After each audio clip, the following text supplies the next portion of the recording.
So a very big welcome to everybody. This is our third event for Race Equality Week 2023.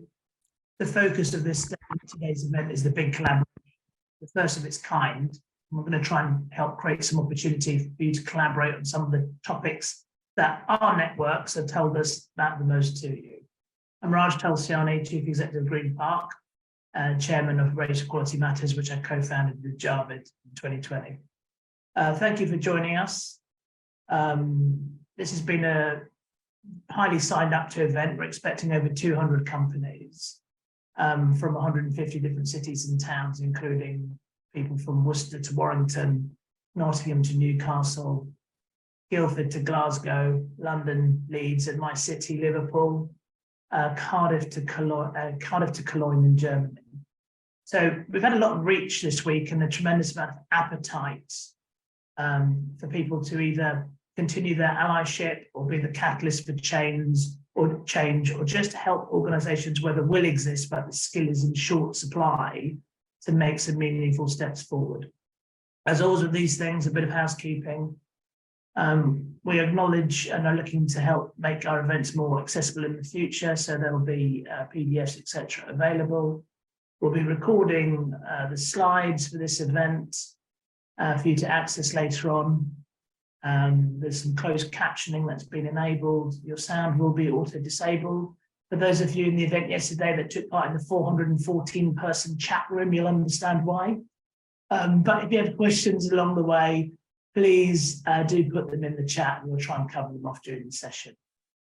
Please tweet and post on social media our content and then the event. You see our handles on the right. Yesterday, our social media touched 5 million people. All of this would not be possible without the support of our partners, alongside Green Park, my firm, which is an executive search and diversity consultancy business, are funding race equalities. A huge thanks to Lloyd's of London, who, as our key partner, have also really made powering Race Equality Week possible. And this year, we already over 4,500 companies taking part. Huge thank you to BT, who helped us get us going in the first place, and our current engaged partners, Auto Trader, HS2, Edelman, and fabulous people down there at Network Rail. Their support means that we can run Race Equality Week and that you and your networks, your allies, interested parties can access all of our resources for free. We never wanted money to get in the way of progress, but we are a not-for-profit and keen to keep expanding our reach and the products that we co-create with those with lived experience. So we do need further funding. So if your organization would like to get involved in funding, sponsorship, or marketing opportunities, please do get in touch with us. It's free for you, it's not free for us. Help us if you can. Today's session is going to be lively and hopefully our most interactive yet. So for you to get the most out of it, we'll move at pace. There's a lot to pack in and we're going to close on the dot at 1:45. So we always have polls so people know who's in the room. We've got collaborative discussions on 3 key themes, and I'm delighted to announce our 3 speakers. Helen Moulinos, who's the Chief Executive of the human rights and advocacy charity POhWER, and I believe has just been recognised as Chief Executive of the Year by one of the diversity-focused organisations. So congratulations, Helen. Also, Helen Robinson and Katrina Neary from one of our key partners at Auto Trader, and Fenil Khiroya from Standard Chartered, who's also a very senior person in the City HR Net. And we'll then have an update on the week to date. If time permits, we'll have a Q&A at the end. As I said, we're aiming to finish on the dot at 1:45. As a bonus for all those who contribute to the event, you'll be able to share 50+ ideas to provide yourself and your people with some tools and guidance on how to tackle these key issues that are raised today. So I'm trying to catch up with time. We're going to go straight to the poll. Thank you all for taking your time to do the poll. What's great to see, again, roughly a 50-50 mix, 47% identify as an ally and 52% ethnic ethnically diverse or appropriate equivalent. So it's good to see the collaboration mix. Question 2, in your organisation, where do you sit? So top ones here today are 29% are D&I role, 10% HR function, 22% senior leaders, so 1 in 5, which is fantastic, and 19% race network member. What's great to see is 34%, so the majority are other. So again, this everyone's business is spreading by having different people as compared to your normal, typical people attending these events. Question 3. How much effort is your organisation taking to make race equality everyone's business? 27% a great deal, 33% a fair amount, which leaves 38% a little, not enough, or none at all. So quite split there. Question 4.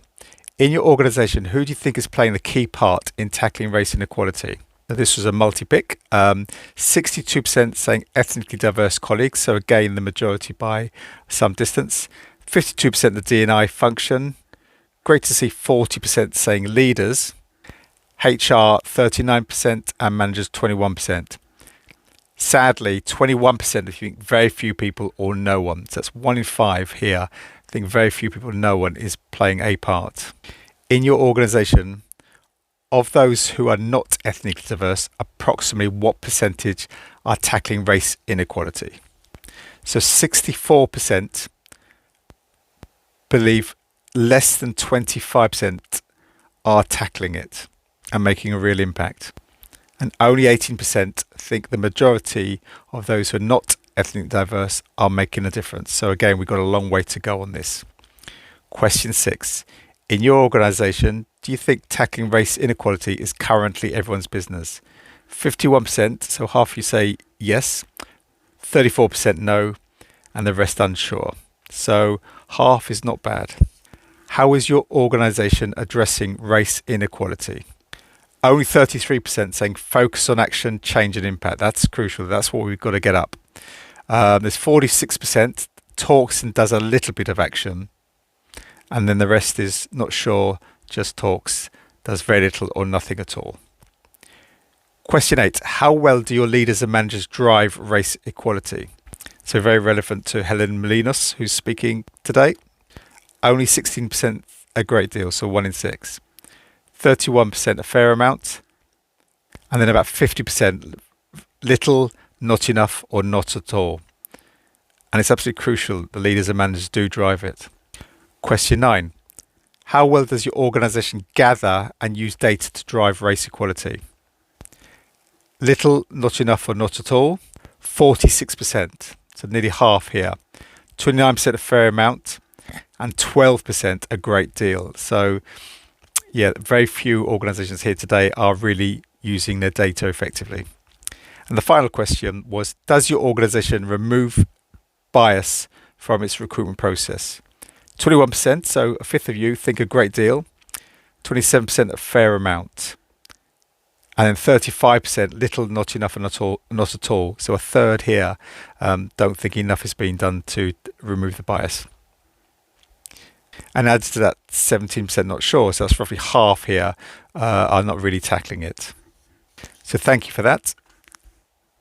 We'll go on to the next section. So Javid, before I hand over to you, I'd just like to share this quick video of what's being shown and what's been done with our Trailblazer partners and at Network Rail Stations, who've been really proactive for the 3rd year on the trot with us.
Brilliant. Thank you, Raj.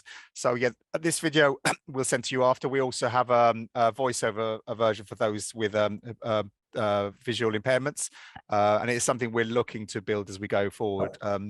And just for you all to be aware, in future, when you register, we will ask if there's any accessibility challenges we can maybe support with. We won't be able to do everything, as Raj want to shooting boat, but we will send for those who are visually impaired maybe some information in advance, etc. So please bear with us on that. We are aware that we can include more.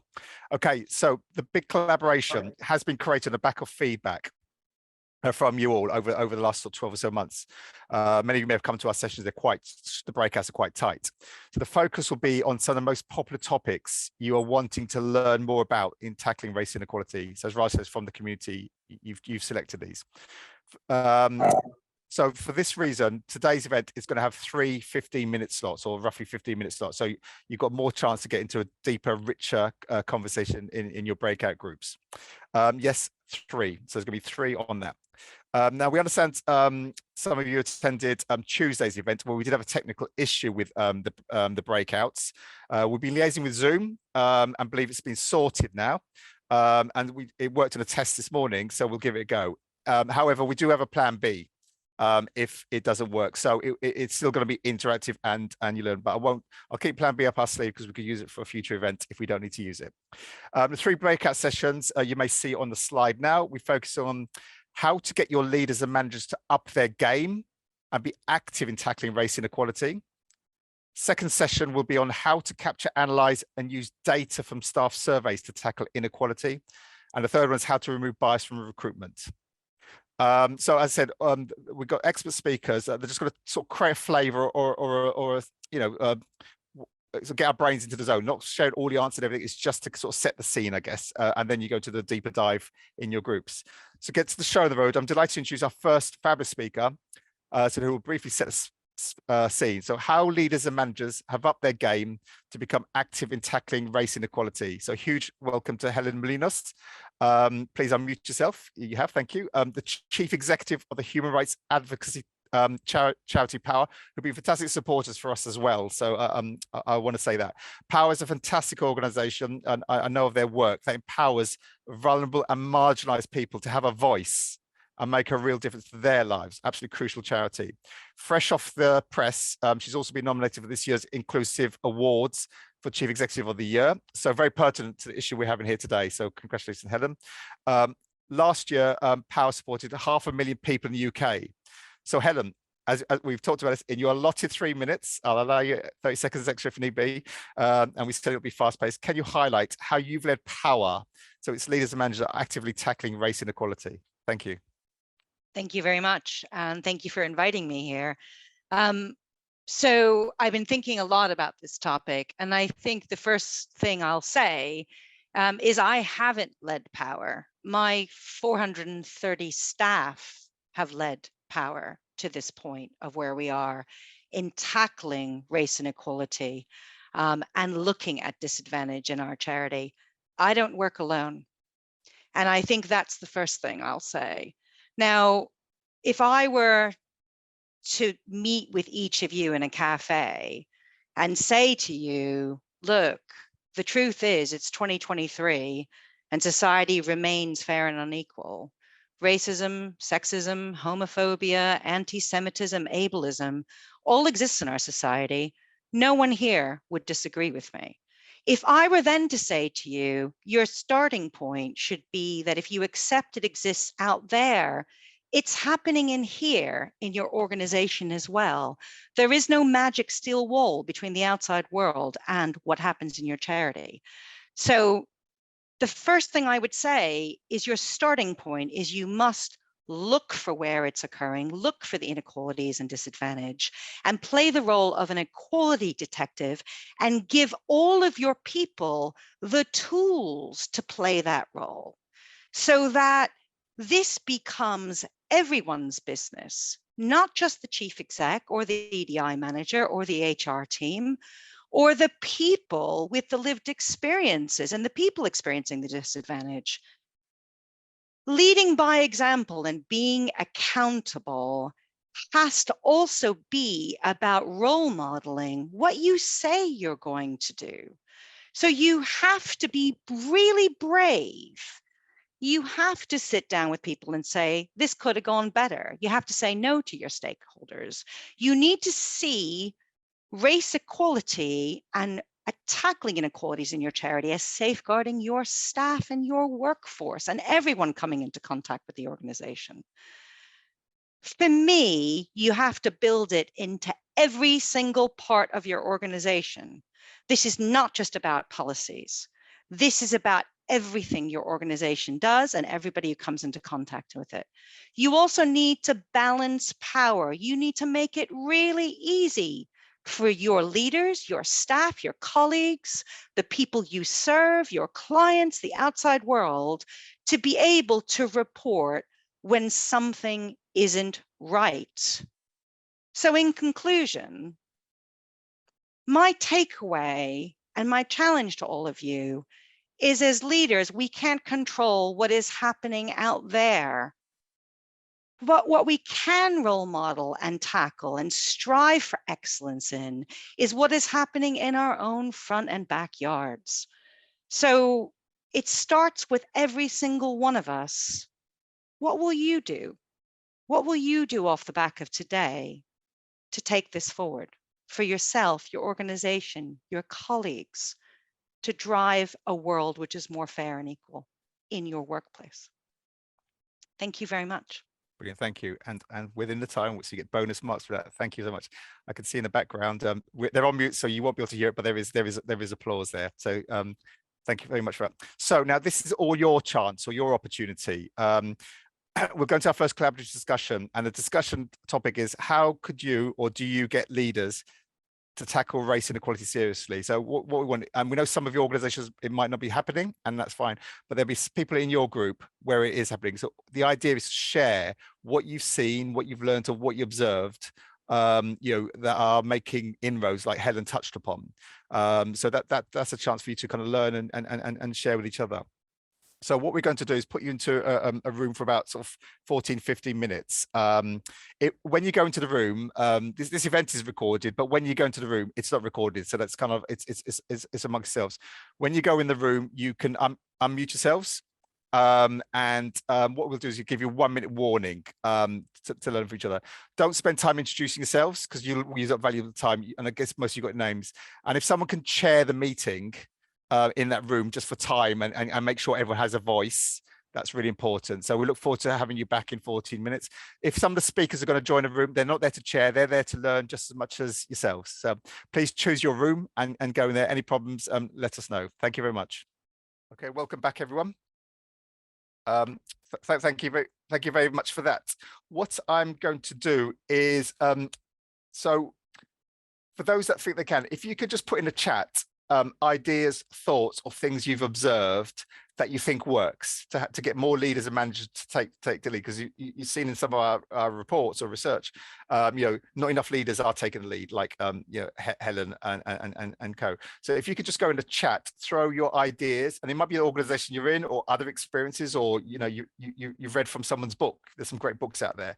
And what we'll do for you all, if you contribute, we'll capture it, and then we'll share this, most probably next week now, with you all. So this is your chance, share your ideas or experiences.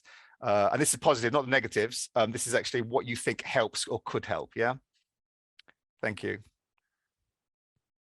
So we'll give you sort of about a minute for this.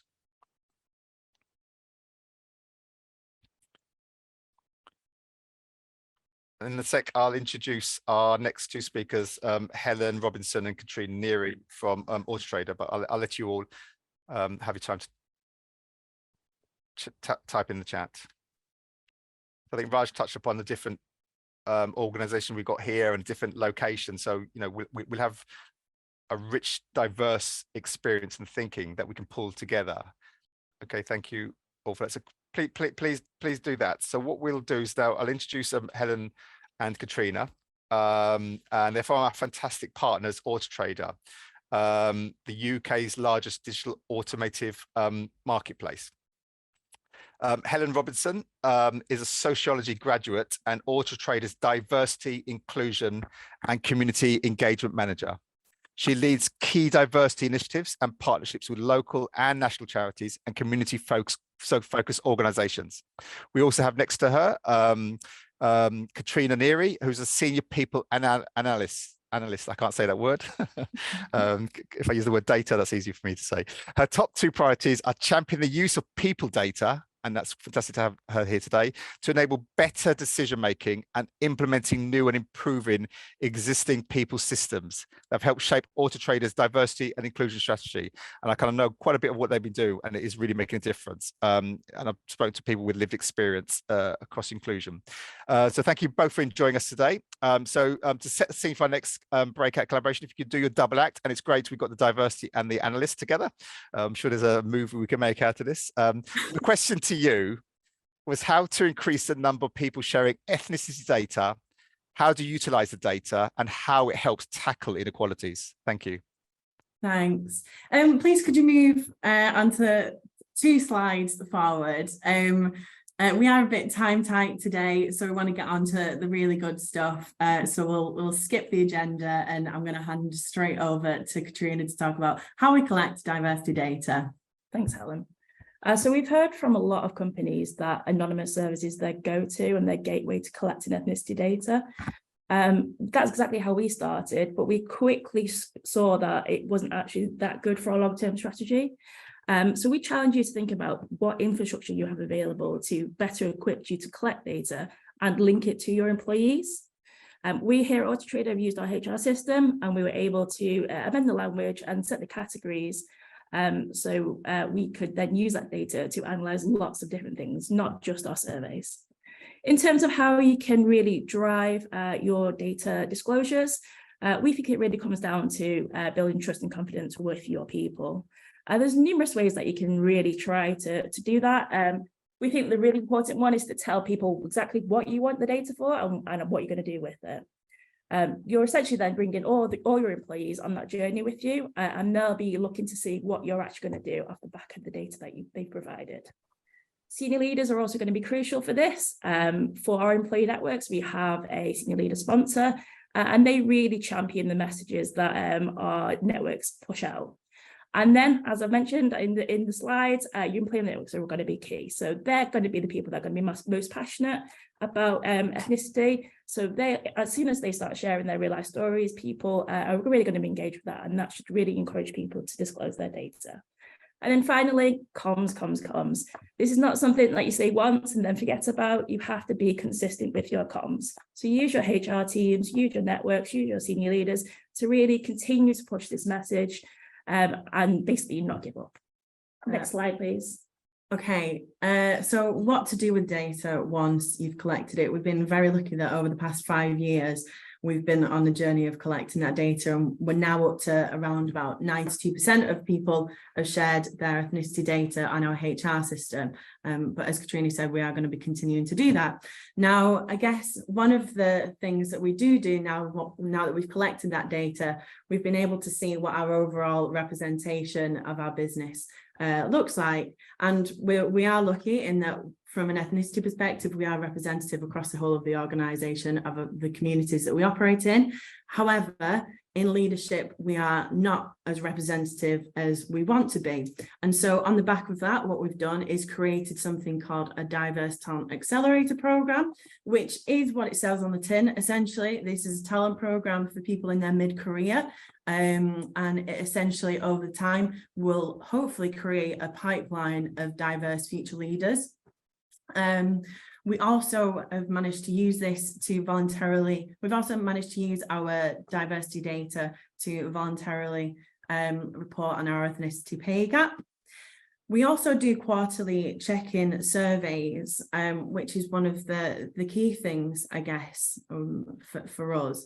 And with our quarterly check-in surveys, we can cross-analyse the diversity data with those survey results. And we can therefore see what our colleagues are really feeling within the organisation. And what we found actually in our October one last year is that our Black colleagues were having a more negative experience compared to our white colleagues and our Asian colleagues. So on the back of that, we did a specific focus group just with our Black colleagues to really understand their lived experiences and how we can specifically support our Black colleagues with that. Next slide, please. We're finally just ending on a summary of what we think are the key points in terms of how you increase your disclosures.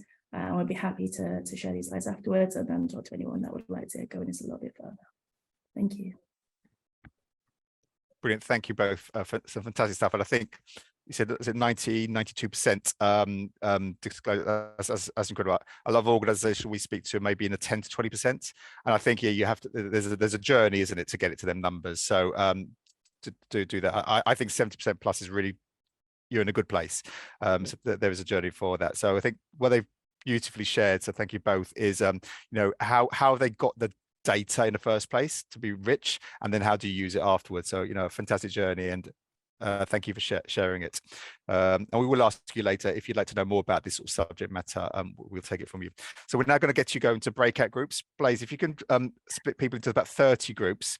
The question is, how do you help your organization increase the number of people sharing their ethnicity data, because we know it's an issue, and how can it be used to make an impact? So yeah, some of you may be struggling to get enough representation, so maybe some in the room that can share how they've upped it, and then actually when you've got the data, what do you do with it? Because it's pointless if you're not using it. So what we'll do is we'll give you most probably about 12 to 13 minutes for this one. If you can go into your groups, that'd be fantastic. Okay, so I'm now going to introduce Fenil. So Fenil Khiroya is a global head of HR for legal and corporate affairs, brand and marketing for Standard Chartered Bank, our leading international bank. Fenil was a diversity and inclusion work stream for the Financial Service Skills Commission and is current board member for City HR, who are supporting our work as well and helping get the messages out there. And she's the chair of their EDI work. So fantastic to have Fenil here. Fenil's going to touch upon one of the key issues where bias impacts the recruitment process. As the rule is, you've got 3.5 minutes. Over to you, Fenil. Thank you. Can we spotlight on Fenil, please? Great. So thank you. So let me touch on areas to consider during the recruitment process. And unconscious bias does have a part in recruitment. So just for clarity, unconscious bias happens when you form an opinion about a candidate based solely on first impressions. So it could be someone that you simply get along with, or you think is similar to you.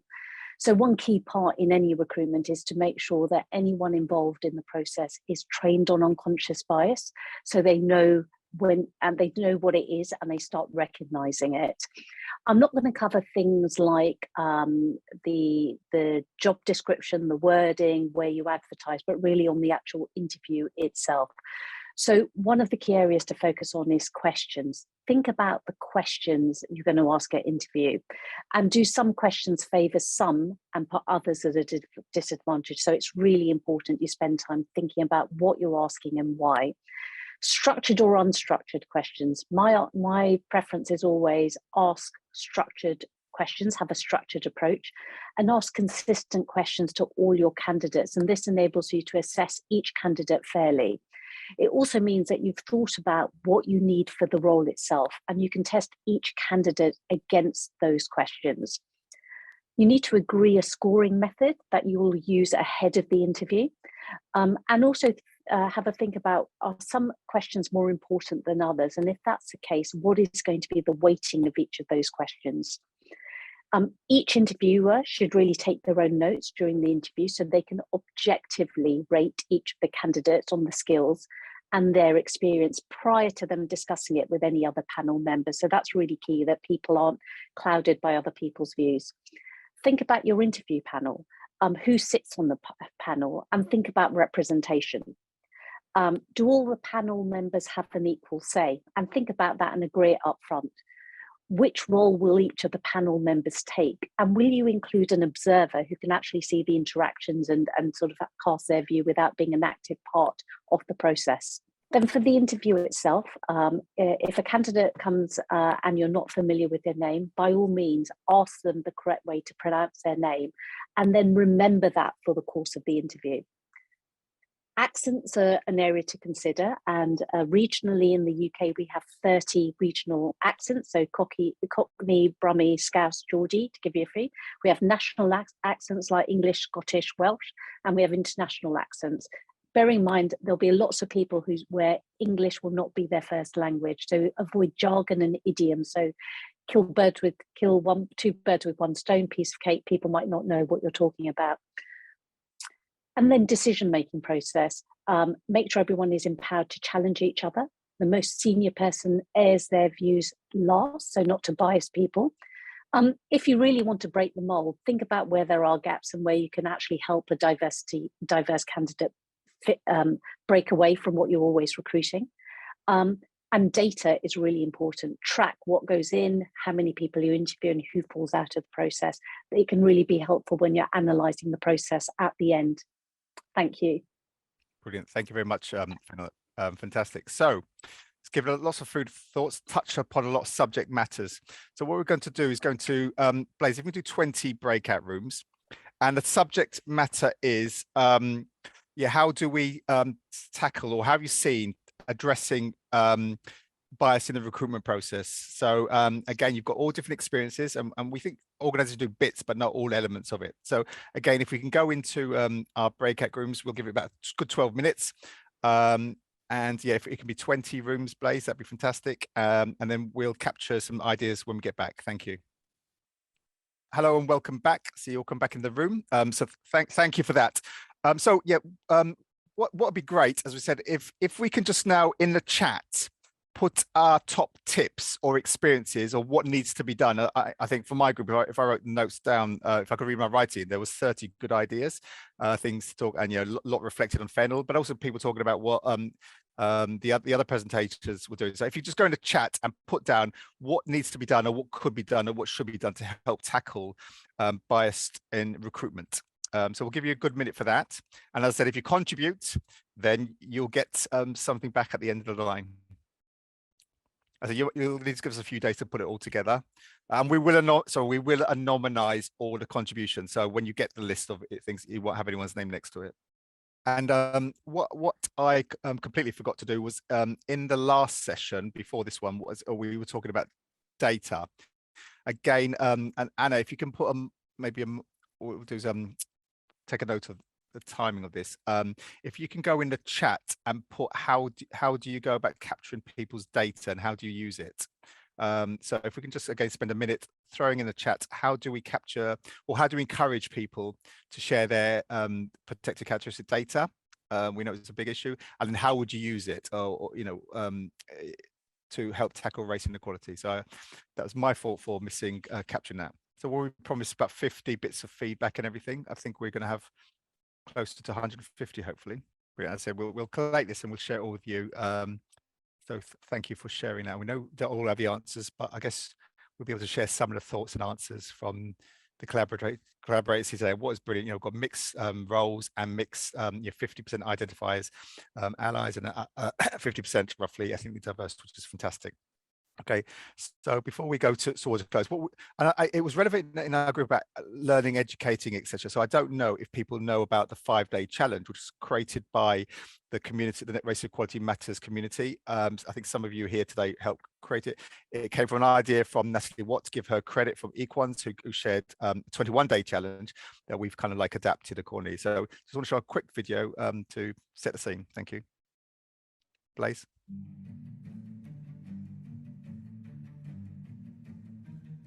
I'm doing the 5-day challenge. I'm doing the 5-day challenge. I'm doing the 5-day challenge. I'm doing the 5-day challenge. Hi, I'm doing the 5-day challenge. I'm doing the 5-day challenge. I'm doing the 5-day challenge.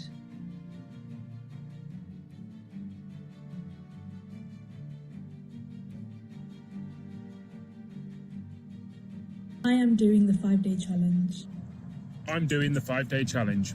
I'm doing the 5-day challenge. I'm doing the 5-day challenge. I'm doing the 5-day challenge. I'm doing the 5-day challenge. I'm Alex, and I'm doing the 5-day challenge. I'm doing the 5-day challenge.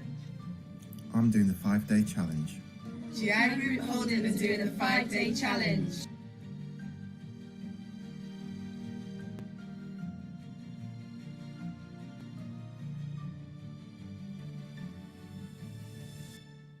So the 5-day challenge, it's they take 5 minutes, and there's one for each day. It includes videos, eye openers, and things that we talk about, microaggressions, getting people's names right. It's fantastic. There's video, there's questions and eye openers, all this within 5 minutes. Fantastic. Already, next slide, please. What we provide is daily challenges that's accessible on our website. You can just send them to all staff. So one's about difference between banter and microaggression. One's about difference between being racist and anti-racist, but really interesting stuff. And there's some science and theory behind it. And there's more resources if you want to access it from the world. There's brilliant stuff out there. So it's great. So hopefully when people say, how do we encourage our leaders or our community start understanding more about the challenges we face, there's that. Next slide, please. Okay, and at the end of it, which is tomorrow, is what we're encouraging. So going through this now, it's okay learning, but we have to put it into practice. It's action drives change. So it's make a big promise, and they're broken down. There's a magnificent 7 for each of the 4 stakeholder groups: board, exco, C-suite, because they've got power, privilege, etc. So they can make different decisions to senior leaders, different to allies, and different ethnic diverse colleagues. So there's different promises for each group, and these are from 15 different race charters and the community, and one promise will make a difference. So imagine if you're an organization, 10,000 staff, and everyone made a promise, what that'll help. Next slide, please. So there's a free tool. You go onto our website, and this whole thing takes, and I'm not a very fast typer, less than a minute. So you put out details and you self-select what category you come in. We suggest you pick the highest. So if you're a senior leader, choose that because of the promises have more impact. That slide. Next slide, please. You then choose, so in this case, Donna chose 3, just 1. That's all we're saying. Choose more, that's fine. Next slide, please. And then what you'll get is this lovely postcard. I know small print here, but if you go online, you see it, and it'll have your promises or promise on there. Next slide, please. And then in social media world, you can have a photo of yourself. So basically, photo with your promises, etc., like that. And then this is what it looks like. And then you can put it on social media. And what we'll do is we can reach, it's all anonymous, but we'll come back to yourselves and say, look, you made these promises, how's it going? And we're looking at the most common promises. And then, if there's some training or support for it, then that's it. Some's really easy. You can do overnight. Some will take you a bit of time. But you choose the promises. But this is not you decide, I want to do this. This is what the community is saying will make a big difference. So have a look at it. And publishing ethnicity pay gap, a whole range of things, calling out. And it's not ethnically diverse colleagues calling out, it's allies or senior leaders calling it out. I think Helen touched upon that. Next slide, please. So for Race Equality Week only, we've got a 40% discount for the jobs board to help access a more diverse community. But for you attending today, you can get 50%. So your code will be REW for Race Equality Week, REW50. So we'll send that to you, and it's valid. Just purchase your credits this week and you can use it later, but the offer finishes end of the week. We've got one more event tomorrow, a closing ceremony, like the Olympics, but no fireworks, no politicians speaking, and no dancers. However, what we'll do is share a bit of a flavour of what happened during the week, but we're going to give you all a chance to go into a little breakout room and share what did you do. So we know some of you may not have done anything this week, but it's a nice chance to share in a safe space what other organisations did. And I think that whole event's about 45 minutes. Next slide, please. Thank you. Okay, and trailblazers. So organizations that are making a difference, we want to acknowledge that. Now, we don't decide. So basically, you tell us what you've done and the impact and difference made. And the voice of your ethnic diverse colleagues has to be in there. And we will know. These are then assessed independently by Race Equality Matter Network, all identifies ethnically diverse. And they will independently look at this and then decide whether an organization is making trailblaze status. But the important thing is what you do, you get feedback on what you're doing well, because you might not be aware of what's going on, and you get feedback on what needs improving. So that's the idea of it. Now you get one of these and you don't live off it for 400 years. You get one of these and it's like first aid. It lasts 18 months. So you've then got to reapply or go up a level or you lose it. And what we all know is organizations that those that have got it, they've noticed they're getting more diverse candidates applying for a job because they know the value behind it. It's more than an award. So what we want is everyone to apply and everyone get it. There's no winners, no losers, no runners up. It's you make the grade or not. Okay, and Green Park have got it. We're encouraging Lloyd's power partner to go for it. So the caliber will be fantastic for that. Next slide, please. And here's some that have already the first round that got it. Next slide. And next slide, please. So if we could do a final poll, that'd be fantastic, please, to get your feedback, and it'll help us know what topics to do for the future. So this is your chance to have a say. Thank you all for taking part in the second poll. It's great that 93% of you would recommend today's event to others. So that's a mixture of the great speakers and also the great work you all did collectively in the collaboration breakout rooms. Question 2. Do you think making it everyone's business will make an impact on tackling race inequality? So 95% of you say yes. So we have to make it everyone's business, and we know we'll get the results. The key reason why we've got the theme this year. Which of the following sessions were insightful? 66% you found the engaging leaders, 62% gathering and using data, and 78% removing bias from recruitment. So on average, a third or above, so 2/3 or above found the sessions really insightful. So thank you all for that. Question 4. Did you learn anything new today? Fantastic, 90% said yes. And then will you look to implement anything you learned today to help make race equality everyone's business? 70% said yes, and a further 19% would, but don't have the power authority. So we'd look at this as 89% saying yes. No one said no.